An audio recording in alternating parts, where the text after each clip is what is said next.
Swayam Prabha. Digital India. Educated India.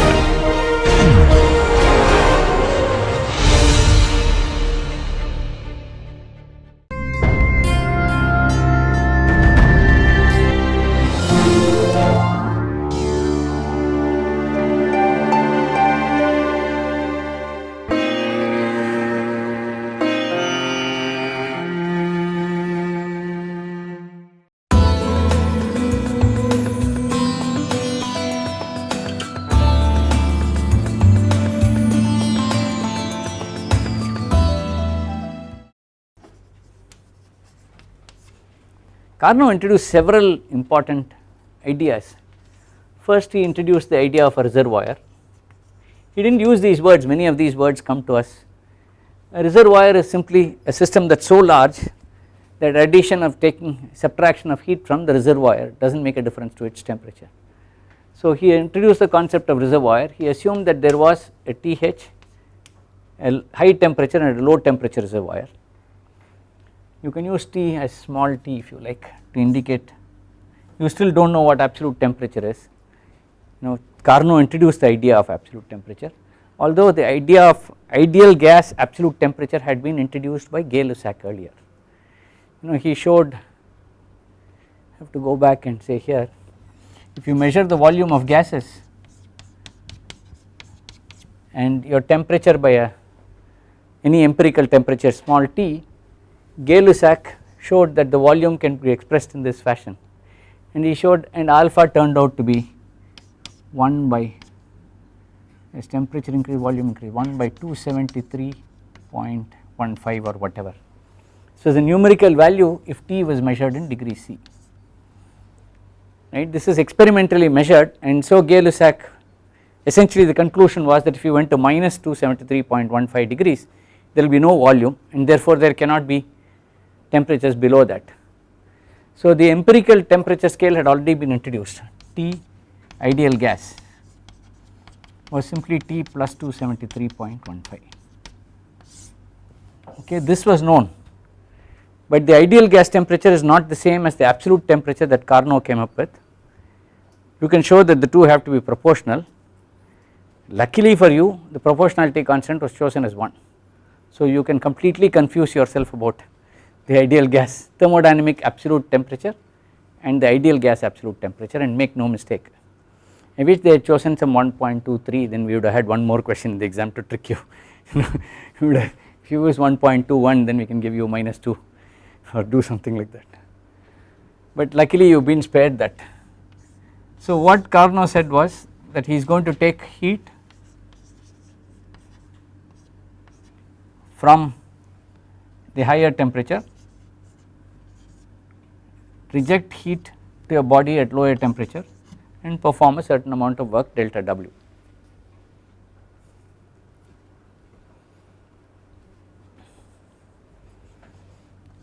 He said this engine could, in principle, he called this a reversible engine. He simply assumed that an engine could be run backwards. So he takes another engine which is also a reversible engine. He can take here a certain amount of heat, say delta QL prime from the lower temperature, reject heat delta QH prime to the higher temperature and put in work delta W prime. The key idea was reversible.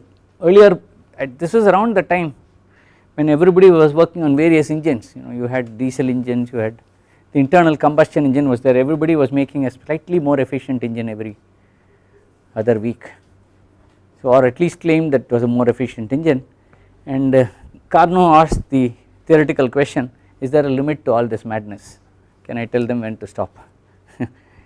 And he assumed one thing, he made a universal law which is still the law. He said you cannot take a body, you cannot take heat from a body and convert it completely to work without rejecting some heat to a body at a lower temperature. This is an assumption he made because of the nature he found. I mean, people knew that frictional heat generation was there when you did work. You could convert work to heat, but converting heat to work had never been achieved with a single body. It's simply human experience. To be able to see it and generalize it takes a genius.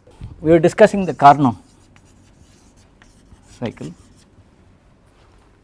The key concept in it, what you take for granted, is the concept of a reversible engine. There is a reservoir, there are several concepts. The word reservoir has been used, or source and sink, and the word sink is now used so widely. For example, they will say research is a sink. This is from the finance secretary. He says you take up any amount of money and nothing comes out of it, and no change in state as far as he is concerned. So these words have become common parlance now. So you talk of a machine that takes heat Q, delta Q, let us say, and does an amount of work delta W and rejects heat. This is delta QH or lower temperature to a sink at a lower temperature. Both the sink and the source are reservoirs. Carnot argued that any useful engine has to work in a cycle, because its state, it will have to come back to the same state and then go around cyclical changes so that you can repeat it and get reasonable amount of work. If it is a one shot affair, it is no use. The second thing he said was that he introduced the concept of a reversible engine.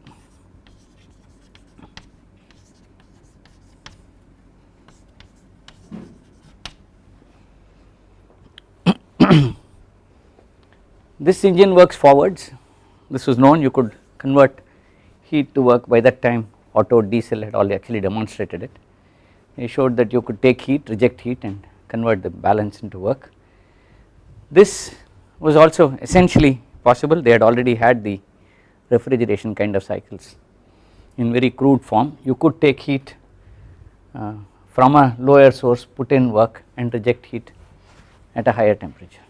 This is possible. This is what you do in refrigeration. So the point is that he looked at an engine and said, I am going to set up an engine and its reverse and ask what is the most efficient way of converting heat to work. He made a statement, you have to make a hypothesis all the time. This is sink, this is source. He made a statement that it is impossible on the basis of just experience. He said it is impossible to take heat from a source, go through a process and return the heat to the same source. That means take a net heat, return less heat.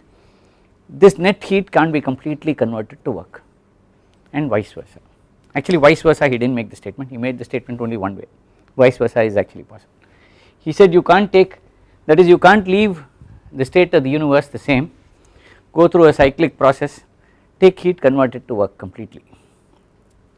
So that is the assumption. With that assumption he is going to give you a proof, and the proof is trivial. Let us say you have delta QH taken up, so net heat, if these both work in cycles, okay, let us say this works over n cycles, that is you operate this engine over n cycles and this engine over n prime cycles.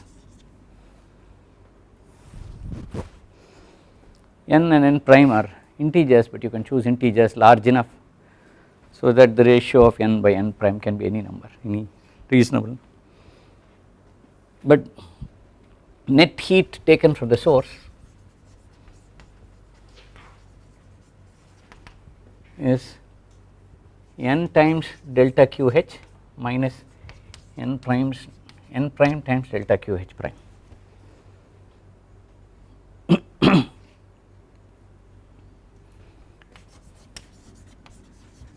Net heat rejected to sink is delta QL, n times delta QL minus n prime times delta QL prime.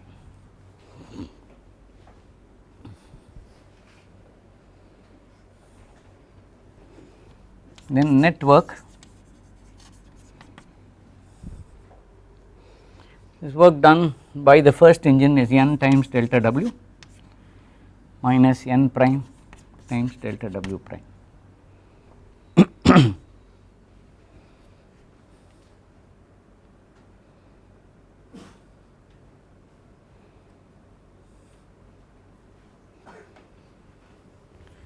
when you finish an integral number of cycles, this is left unchanged. It is an engine, and the remarkable thing about Carnot is he refused to be drawn into details of what the engine was. It is not as if people did not pester him. People said, what engine are you talking about? And already there were local advertising campaigns. Auto said, are you talking about mine? Diesel said, are you talking about mine, and so on. He said, I am completely contemptuous of the type of engine, which is first thing you have to do. You have to, when you do generalizations, you have to take out all the non-essentials. So he said, I do not care what the engine is, it works in a cycle. That means when once the cycle is over, it comes back to its original state. These two of course are by definition sinks and sources, so they do not change at all, nothing happens to them. You add a bit of heat, it does not matter as long as it is finite. So this is the net process, and the process tells you that this should be equal to this minus this, okay. So n delta W minus n prime delta W prime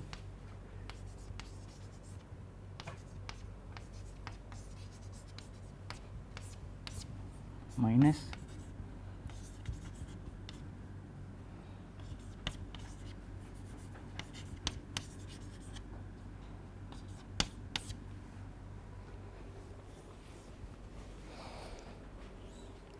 now he said first of all choose n prime such that n delta QL is equal to n prime delta QL prime.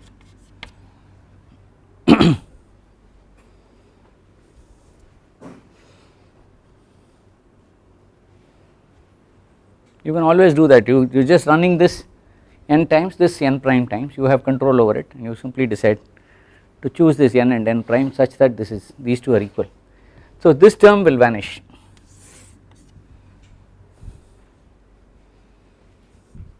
If there is a reversible engine, and if there is, so you have the engine and the reversible engine, and if the two operate, this has to be satisfied, and if this has to be satisfied and this is 0, then you have got conversion of a certain amount of heat into work completely with no change in state of any body. So this is impossible unless EC is 0. It is a bit tricky, this is why thermodynamics is difficult, because it sort of, it looks like tautology, but the point is this: I can't take heat, let us say concretely, from the reservoir, net amount of heat, and convert it completely to work. That is the principle, but that is what is happening here, because I have chosen, the key concept was the reversible engine, it can run backwards, and the reversible engine can be chosen so that at this stage I have not said anything about the efficiencies of the engines. So I have got, by efficiency is meant delta W by delta QH, the fraction of heat that is converted to work, if you like. I have not said anything about it. Right now this can be set to 0. If I set this to 0, I get a contradiction if this term is positive. If this term is negative, I will simply reverse both engines so that this term is positive. That is, I will run this engine forwards and this engine backwards. So that is a second part of it, but it is possible for me to choose this to be positive and this to be 0. If I do that, I have conversion of heat to work without change in state of anything in the universe, and this is impossible, right. The first law tells you that this quantity has to be equal to these two together, that is all the first law tells you. It does not say anything about whether you can convert heat completely to work or not. The second law tells you not only can't you do that, each has to be equal to 0 by hypothesis, if you like. The hypothesis becomes a law. The hypothesis says that you cannot take heat from a body, convert it completely to work without leaving the rest of the universe unchanged, leaving the rest of the universe unchanged, that is all. The argument is a beautiful argument. Therefore if this has to be equal to 0, one possibility is you can rearrange this equation and ask, this is possible, that is, this implies delta W by delta QH is equal to delta W prime by delta QH prime because I can set these two equal, these two equal. That is one way of satisfying it. Of course if this is actually 0 then you are not doing anything, right, you are not taking any heat out of the system, out of the reservoir source, then you are not doing anything, therefore you can't say anything. That is the trivial case. The non-trivial case is when this term, this you are taking net heat out, but this is equal to this and this is equal to this, right, these two are equal, or this by this is equal to this by this. So the non-trivial case implies in the non-trivial case.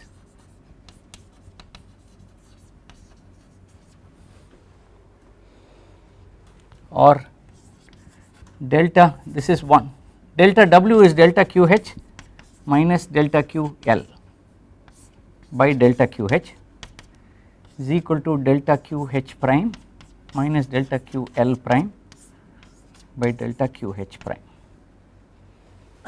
This implies again that delta QL by delta QH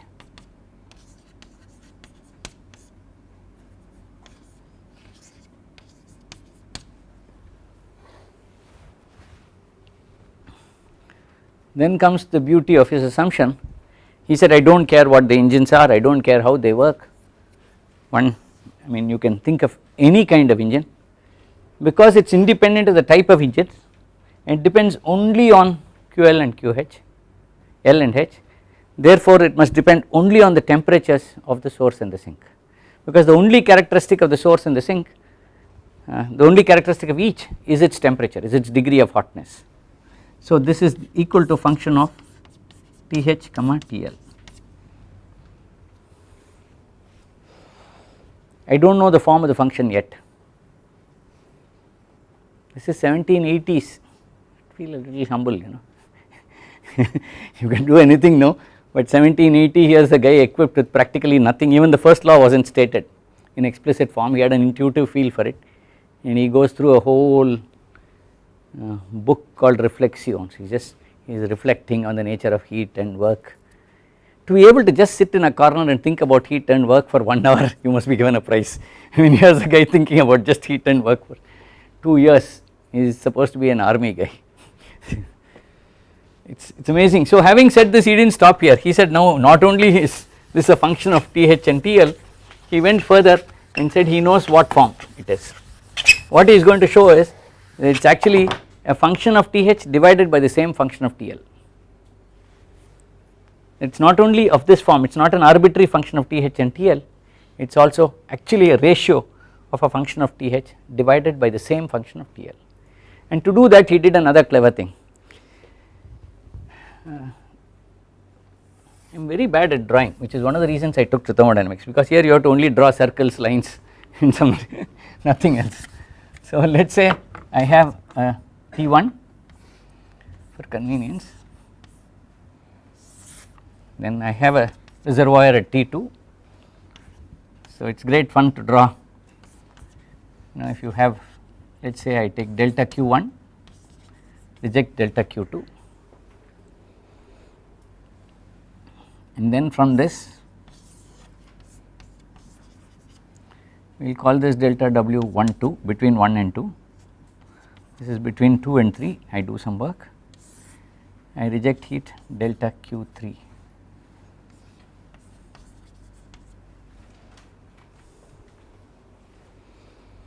So I have now 3 reservoirs, since it was great fun playing with 2 reservoirs, now you play with 3. I mean you can try playing with 4, you will not get any new result. So it takes wisdom to stop with the number of, Carnot had the wisdom to decide it was worth only playing with 3. Then he said why not work between these two, so he had an engine, or put in engine work here delta W13, so here you are rejecting heat here to T1, again you can put primes if you like.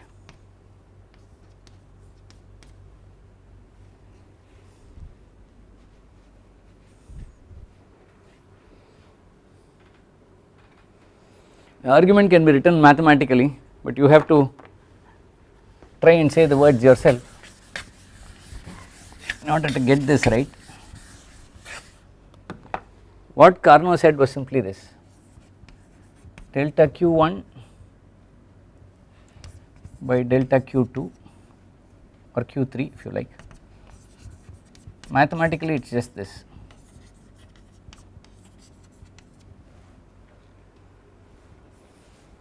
I mean, this is sort of clear. You can just write it, add, multiply and divide by Q2. But this according to Carnot is f of T1 T3. This is f of T1 T2 and this is f of T2 T3.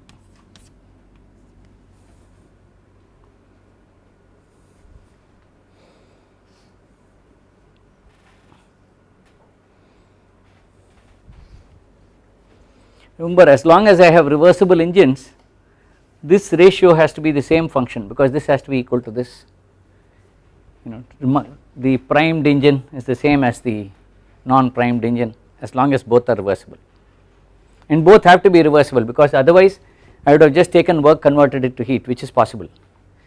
I can't convert heat to work, therefore I have to be able to run it in reverse, run both in reverse.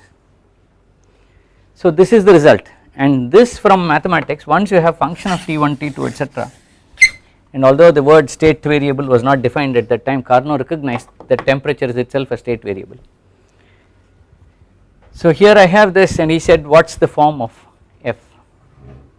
So you take logarithms, log of f of T1 T3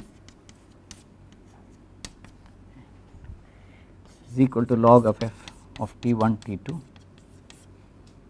plus log of f. All I do is take this thing and differentiate with respect to T1, okay, differentiate with respect to T1. So you get delta log f of, I will call this f13, okay, we will symbolize this by f13, that means f of T1 T3, T1 comma T3 with respect to T1, delta log f of 1 2 with respect to T1. See, this is a function of T1 and T3, right, after I differentiate. This is a function of T1 and T2, and if the differential of this, these two have to be equal, each has to be a function only of T1. It can't be a function of T2 because then this will be invalid. It can't be a function of T3 because this will be invalid. So this is equal to, I will say function of T1 T3, this is function of T1 T2. So each can be equal to only a function of, we will call it a g of T1. The best it can be is function of T1 because T1, T2, T3 are completely independent temperatures. I can choose them exactly as I please. For arbitrary temperatures, if a function of T1, T3 has to be equal to a function of T1, T2, each can at best be a function of T1 alone. Now this is typical of calculus, you differentiate then you integrate and you do not get the same answer, you get slightly different answer because I have put in an argument that this is g of T1. If I now integrate this partial equation, this implies that f13 or log f13 if you like is g of T1 dt1 integral at constant T3, this is at constant T3, right. So if I integrate, I get integral g of T1 dt1, right, plus because this is a T3 is held constant plus some function of T3.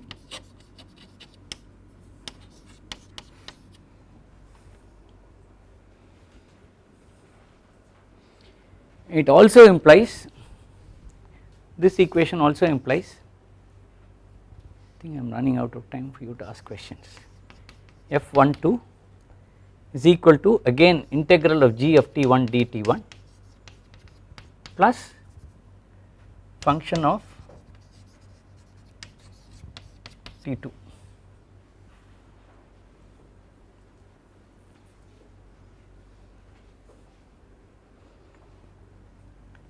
So I get ln f13, let us call this integral h, okay, integral g of t dt is h of t. Okay, this is 3 lines means definition. Okay, if I put 3 lines there instead of the equal to sign, it's definition. So I get h of t1 plus some function of t3, let us call it since it is an integration constant h, what shall we call it, capital F. Surprising how we are constrained in notation. L of f12 is again h of t1 plus f of t2.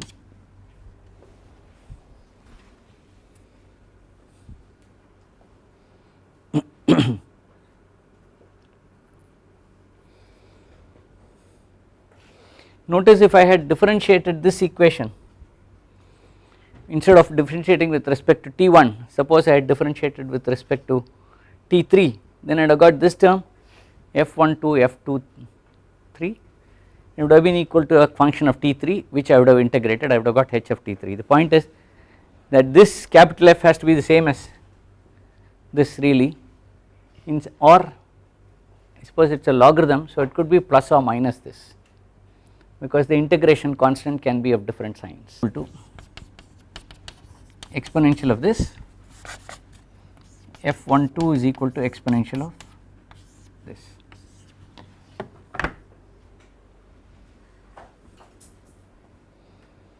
Let us find another e power h of t1, we will call it h of t1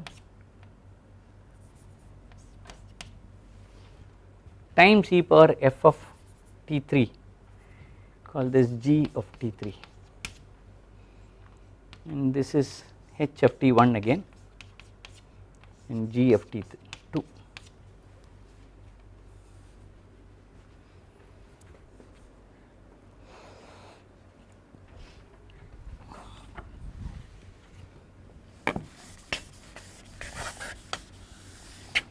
So look at this, all he said was, the only statement he made was heat cannot be extracted from a body and converted to work without a change in the rest of the universe.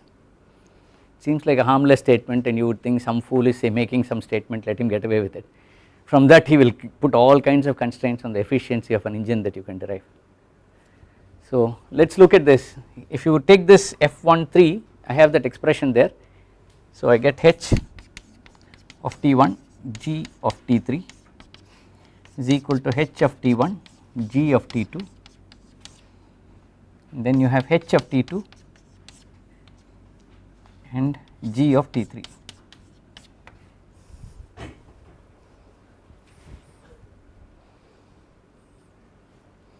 So clearly h of t1 g of t3 come back, and then you have this quantity here, which therefore has to be 1. If it has to be 1, h is 1 by g.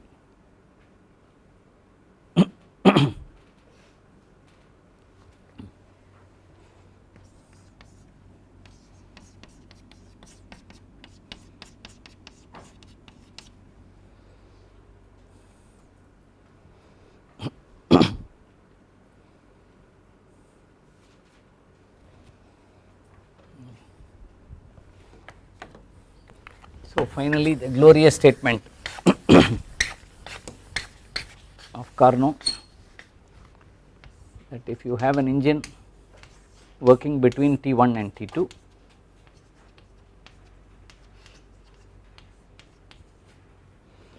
then Q1 by Q2 for a reversible engine is equal to G of T1,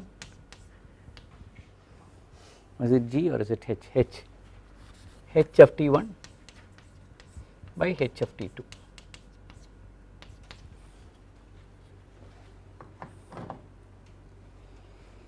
Now I have further arguments. I have to show you that H of T is in fact a monotonic function of T. The challenge here is, if it is not a monotonic function of T, you can go back, set up this cluster of engines and show by rearranging the engines you can convert heat to work without a change in the rest of the universe. So that I leave the words to you, because any number of times I say the words, you have to say it yourself. So you just have to say it to yourself. If you do not feel like a fool, go in front of a mirror and try and convince yourself that that is true. I am going to simply say h of t has to be monotonic function of t. I think I will have to stop there. I will give you 5 minutes for questions. So this is a crucial argument, because if it is not a monotonic function, at some point if h of t can switch signs and so on, I will choose that interval and operate my engines in that interval. So within that interval I will produce a conflict with the first statement. You have to look at this carefully, because after this it is all, everything else is deductive. Once you prove it is a monotonic function, then what function should it be?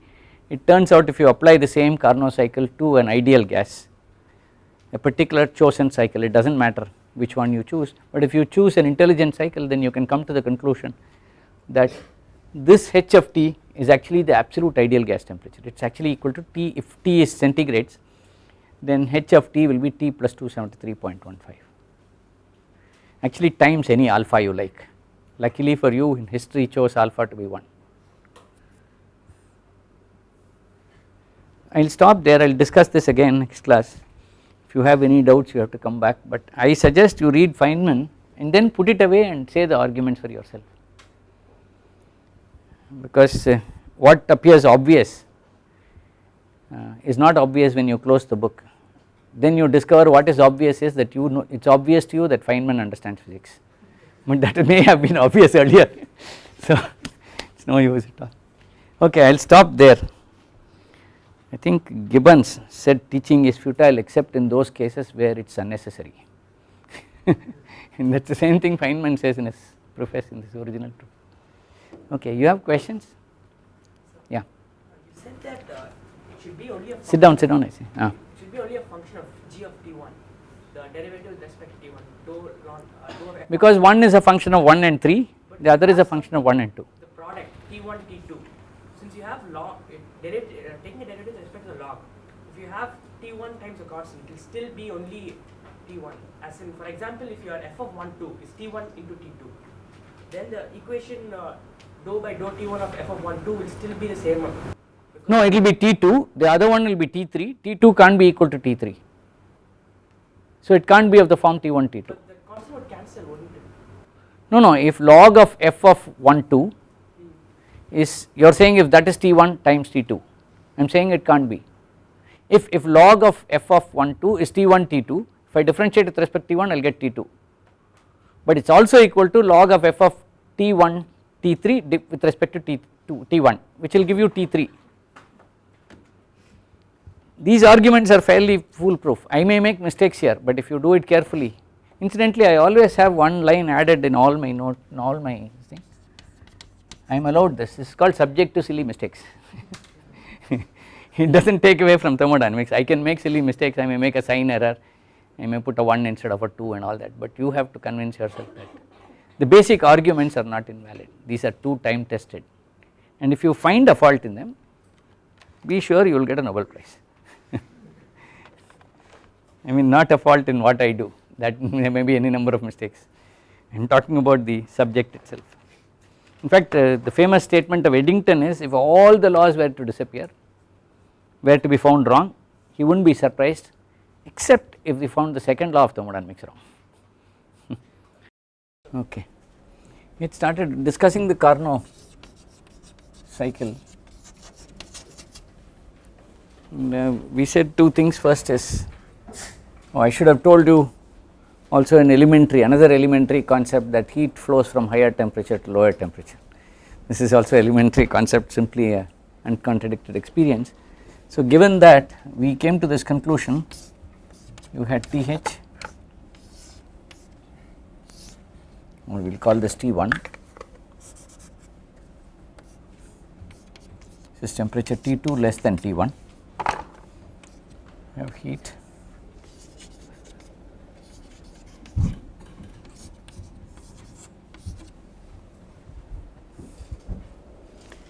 we showed that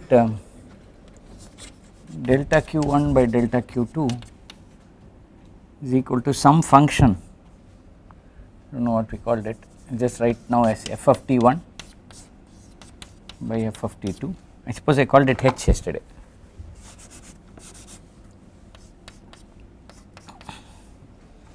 And I said h of t is a monotonically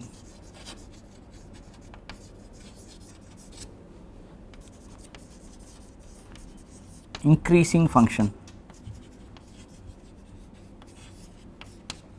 It has to be a monotonically increasing function of t.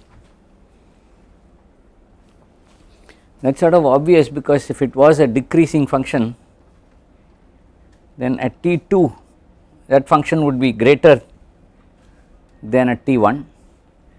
So I can do this work and transfer this amount of heat back from here to here.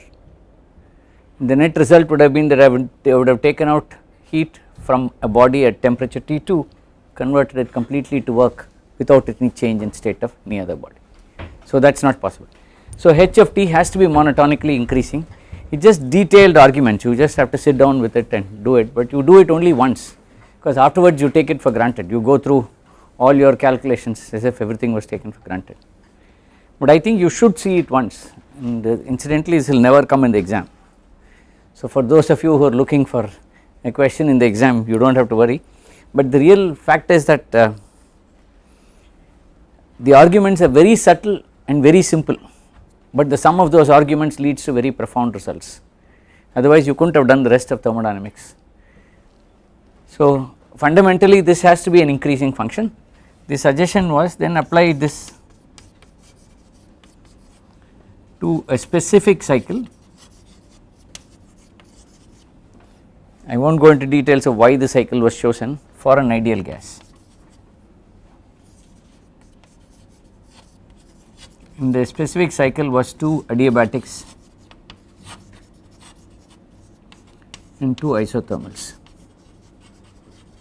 That is, you go through 2 adiabatics and 2 isothermals, and you have done this before, simply a matter of calculus. If you do this, it turns out that h of t this gives you the result h of t is identical with T ideal gas absolute, which is equal to T plus 273.15, where T is in degrees C. And this, it turns out this is called, actually it is alpha times T ideal gas, and this was chosen as alpha times T absolute. Hereafter we will use capital T for absolute temperature, which is the Carnot temperature, Carnot absolute temperature. It is called degree Kelvin after Lord Kelvin, who really refined the whole thing. I mean, what Clausius and Lord Kelvin did was to rewrite the whole thing in language that was acceptable. But this, I should say, this is not alpha, okay, this is equal to T ideal gas, sorry, this is equal to alpha T. This alpha was chosen to be 1. What we need is simply T absolute temperature in the ideal gas scale to be proportional to the absolute temperature, thermodynamic temperature. This is just called absolute thermodynamic temperature. Hereafter we will not make a distinction. And having said that, next the question was, does this have other implications? And Clausius did this. At this stage Carnot had proved that the maximum efficiency you can get in any thermodynamic engine was simply dependent on the absolute temperatures of the source and the sink, and the maximum efficiency in terms of work would be simply T1 minus T2 by T1. So that is the, so eta Carnot he was looking at was simply delta W by delta Q1, which was equal to T1 minus T2 by T1. This has developed to a point where everybody believes it so much that the patent office will reject any heat engine if you submit a process for patent which shows that the efficiency is greater than this. The patent office will simply reject you. But more importantly, what Clausius said was the following: this also implies delta Q1 by T2 is equal to delta Q2 by T1 is equal to delta Q2 by T2, rearranging the same equation.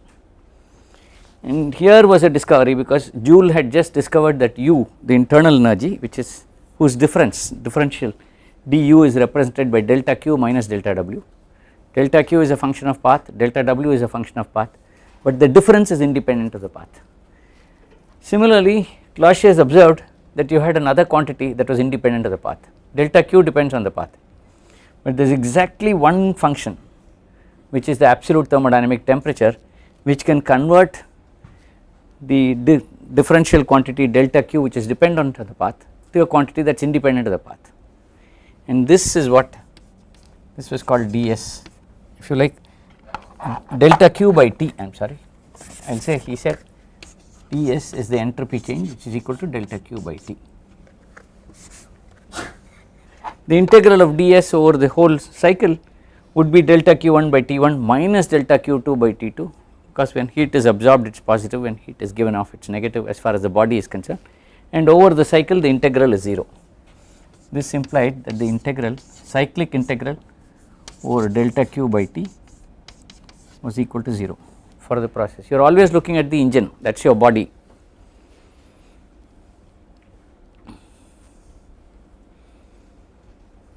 As far as the body that is operating in a cycle is concerned, delta q by T integral, cyclic integral is 0, which implies that there exists a ds, that is there exists an S such that you have to say that this implies there exists an S which is a function of state,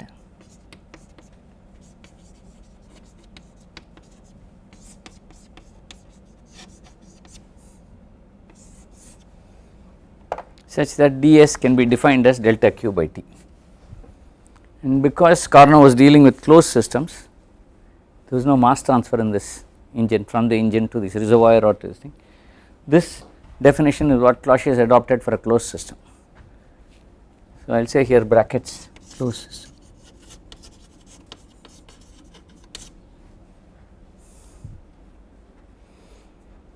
Any engine could be less efficient than this, which implied that the entropy of the system plus the entropy of the surrounding, the net change in the entropy could be greater than 0, and that is the origin of the statement by Clausius that the entropy of the universe always increases.